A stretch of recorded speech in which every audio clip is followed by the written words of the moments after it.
तालुक्यामध्ये गेल्या दीड महिन्यापासून जिल्हा परिषद गट वाईज, पंचायत समिती गण वाईज आमचा हा जनता दरबार आणि जनसंवाद आमचा चालू आहे। त्यातले हा शेवटचा एक गट राहिला होता, तो आज इथं पार पडला।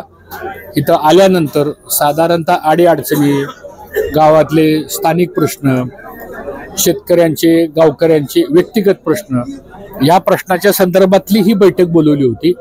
पण ह्या बैठकीच्या अगोदर बऱ्याच गावगावच्या कार्यकर्त्यांनी आपणही पाहिलं असेल, इथं सगळ्या लोकांचा आग्रह असा आहे की येणारी उद्याची विधानसभेची निवडणूक ही तुम्ही लढवली पाहिजे, असा आग्रह हा जनतेचा आहे।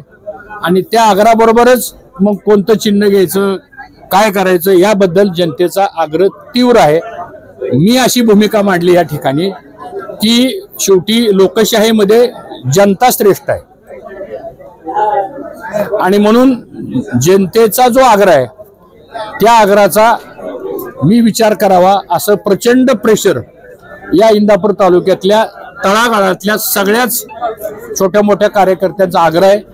आता पितृ पंधरवडा आहे, पितृ पंधरवडा झाल्यानंतर याबद्दलचा योग्य तो निर्णय मला घ्यावा लागेल आणि तो निर्णय घेत असताना जनतेच्या मनामध्ये जे आहे किंवा जनतेचा जो आग्रह आहे त्या आग्रहाचाही मला गांभीर्याने विचार करावा लागेल। तो आग्रह मला डावलणं किंवा त्या आग्रहाच्या संदर्भामध्ये मला सगळ्या बाबतीतला विचार करून पुढचा निर्णय घ्यावा लागेल आणि कदाचित ही पितृ पंधरवडा संपल्यानंतर आम्ही प्रमुख कार्यकर्ते पुन्हा एकत्र बसू आणि मग पुढची योग्य ती भूमिका ठरवू। भाजप सोडण्याच्या संदर्भातला लोकांचा आग्रह असा आहे की निवडणूक लढवा।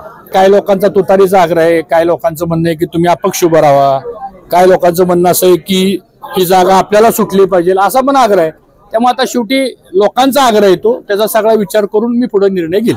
लोकशाही आहे, प्रत्येक मतदाराला, प्रत्येक कार्यकर्त्याला आपलं मत व्यक्त करण्याचा अधिकार आहे आणि इंदापूर तालुकाचा इतिहास जर बघितला आपण तर हा तालुका कायम लोकशाहीवर विश्वास ठेवून चाललेला तालुका आहे, त्यामुळे तो प्रत्येकाचा अधिकार आहे।